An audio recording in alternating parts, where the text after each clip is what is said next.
Page number 190, 190, recording number 47, 47 అన్నమాట. త్రిపురాదేవి కథగా చెప్పుకుంటూ ఉన్నాము. 16th చాప్టర్ అయిన 16వ అధ్యాయమైన అష్టావక్ర జనక సంవాదము ఇప్పుడు మొదలుపెట్టి చదువుకోబోతున్నాం. భార్గవుడు విస్మితుడై దత్తాత్రేయునితో ఇట్లనెను, భగవానుడా, నీవు చెప్పిన ఈ కథ అద్భుతముగా ఉన్నది. దీనిని నేను ఎక్కడనూ వినలేదు. ఆ మహాముని జనకుని ఏమి అడిగెనో, ఆ రాజేంద్రుడు ఏమి సమాధానము చెప్పెనో అది అంతయు నాకు దయతో చెప్పుడు. దత్తాత్రేయుడు ఇట్లు చెప్పెను. ఆ తాపసి వెడలిపోయినంతనే అష్టావక్రుడు చాలామంది విప్రులతో కూడి జనకుని సమీపించి పలికెను, మహారాజా, ఆ తాపసి చాలా సంక్షేపముగా చెప్పుట వలన ఆత్మతత్వము నాకు చక్కగా బోధపడలేదు. తెలిసికొనుటకు వీలు లేని దానిని నేనెట్లు తెలిసికొనగలనో దయతో చెప్పుము. అప్పుడు జనకుడిట్లు చెప్పెను, అది సకల విధముల అవేద్యము కాదు, వేద్యము కూడా కాదు. అది సకల విధములా తెలిసికొనుటకు వీలు లేనిదే అయినచో గురువెట్లు చెప్పగలడు? కొందరకు అది చక్కగా తెలియను. అట్టి గురువే దానిని తెలియనట్లు చేయవలెను. కాబట్టి మొట్టమొదట సద్గురువును ఆశ్రయించవలెను. దీనిని తెలుసుకొనుటకు ఒక విధముగా సులభమైనను మరొక విధముగా దుర్లభము. అంతర్ముఖమైన దృష్టి కలవానికి ఇది సులభము, బహిర్ముఖమైన లోకదృష్టి కలవానికి ఇది దుర్లభము. సాధారణముగా చెట్టునో జంతువునో చూపి దానిని గూర్చి బోధించు పద్ధతిలో ఆత్మను నిరూపించుటకు వీలు లేదు, తెలిసికొనుటకు అసలే వీలు లేదు. కానీ ఇంకొక విధముగా దానిని నిరూపింపవచ్చును. అప్పుడది తెలుసుకొనుటకు వీలగును. నీవు దేనిని చూచుచున్నావో దానిని వేద్యము, నోవబుల్ అనుచున్నావు. నీకు ఏది భాషించుచున్నదో దానిని చక్కగా విమర్శింపుము. వృక్షమును చూచినప్పుడు నీకు వృక్షజ్ఞానము కలుగుచున్నది. దాని యందు వృక్షము జ్ఞానము అను 2 భాగములు కలవు. వృక్షము భాషించుచున్న పదార్థము, దీనినే భాష్యము అందురు.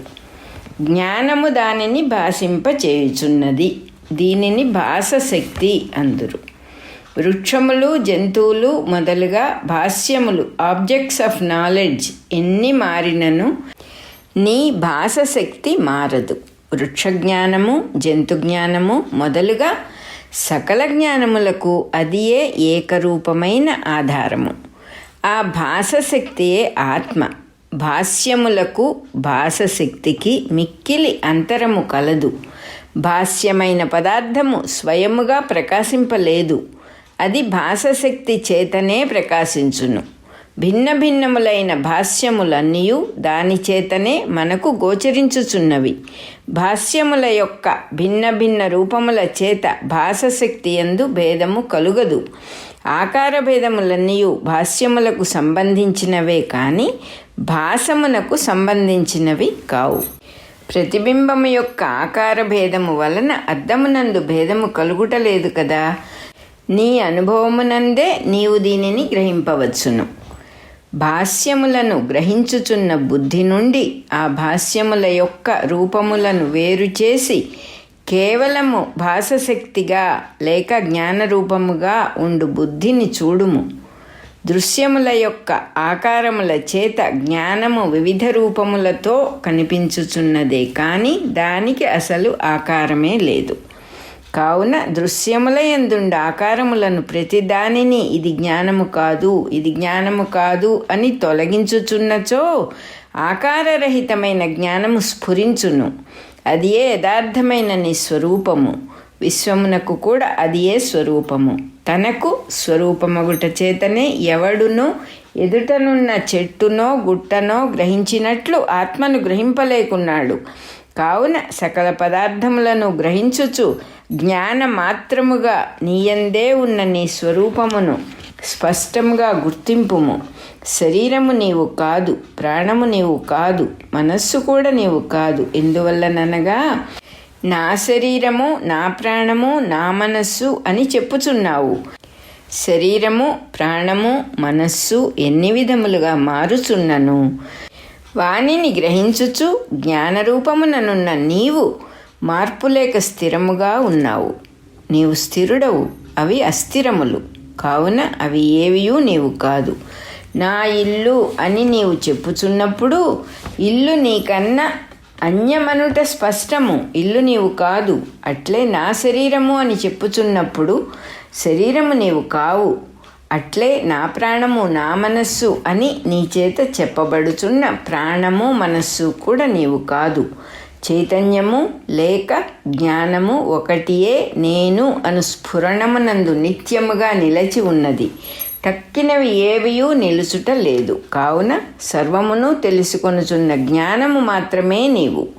ఎప్పుడో ఎక్కడో కాదు, ఇప్పుడే ఇక్కడనే నీ దృష్టిని బహిర్విషయముల నుండి మరలించి కేవల జ్ఞానమాత్రముగానున్న ఆత్మను చూడుము. ఉత్తమమైన బుద్ధి కలవారు గురువు ఉపదేశించిన వెంటనే స్వరూపమును చూచుచున్నారు. మరి ఒక విషయమును గమనింపుము. చక్షుస్సు అనగా శరీరమునందు కనిపించుచున్న కన్ను కాదు. స్వప్నమునందు ఈ కన్ను ఉండదు, కానీ అక్కడ మనస్సుతో చూచుచునే ఉన్నావు.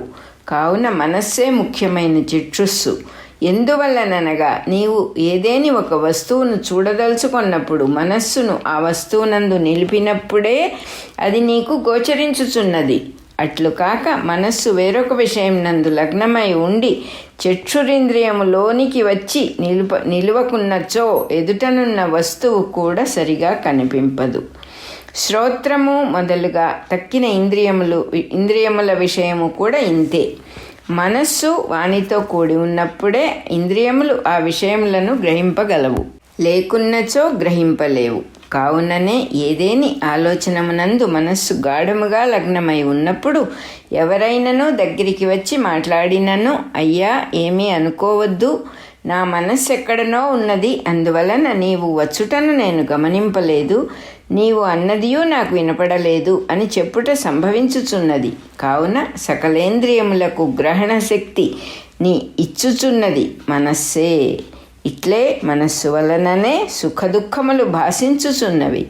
మనస్సు సుఖమునందు మగ్నమై ఉన్నప్పుడు దుఃఖము కానీ, దుఃఖమునందు మగ్నమై ఉన్నప్పుడు సుఖము కానీ భాషించుట లేదు.